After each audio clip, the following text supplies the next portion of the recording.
और अब बात करबो कांकेर की। तो कांकेर में खराब रोड लले के भाजपा के अनोखा प्रदर्शन देखे ले मिलिस।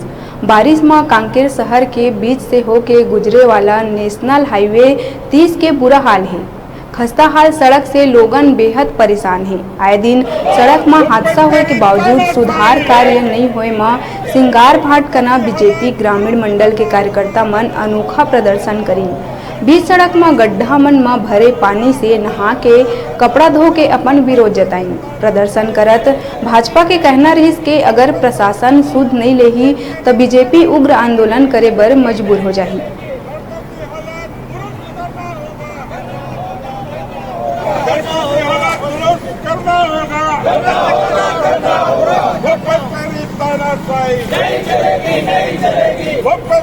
मुर्दाबाद मुर्दाबाद मुर्दाबाद भूपेंद्र तानाशाही नहीं चलेगी नहीं चलेगी। सड़कों की हालत दुरुस्त करना होगा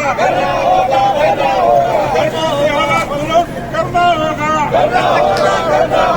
भूपेंद्र तानाशाही नहीं चलेगी नहीं चलेगी। भूपेंद्र मुर्दाबाद मुर्दाबाद मुर्दाबाद